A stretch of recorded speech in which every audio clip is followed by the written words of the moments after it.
Guinness Book of World Records is the source that we turn to when we want to know all the specifics about random metrics. Because as human beings, we love being the most distinct something. The fastest, the quickest, the tallest, the widest, the shortest, or any of those things. Automobile records are no different.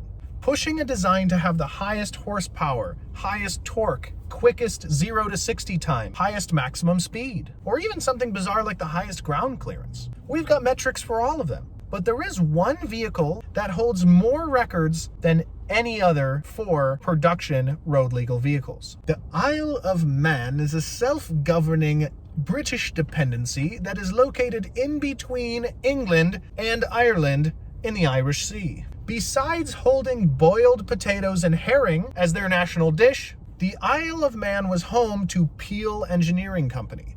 Peel mainly made fiberglass bodies for boats and motorcycle shells, although in their history they also built an experimental hovercraft, go-karts, and several racing motorcycle parts. Certainly an innovative company such as this is capable of pulling together the engineering clout to create a vehicle to hold this many records. And that they did. The Peel P50. So I'm about to show you a picture of the P50, and you'll get what I'm talking about as I list off records that this vehicle holds. All right, you ready?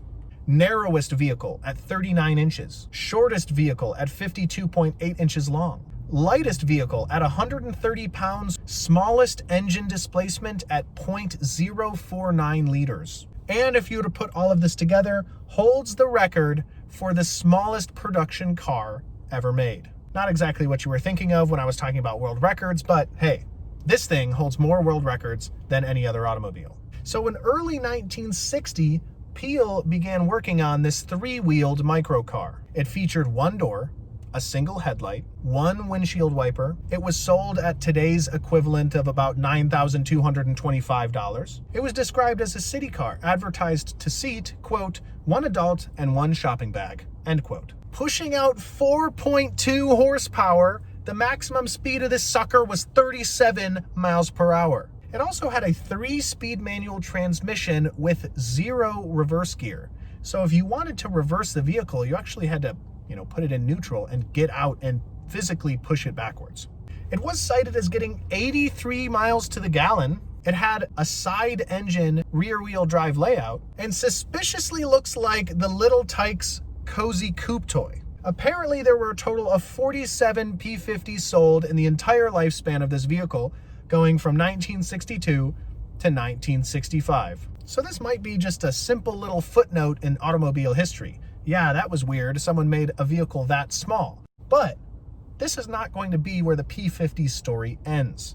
You see, this thing rose in cult classic status and almost as a folk hero of the automobile industry. For instance, in 2008 on the British television show Top Gear, Jeremy Clarkson would actually drive a P50 through the BBC. With only 27 known to survive, one actually sold in 2013 for around $130,000, and another in 2016 for $176,000.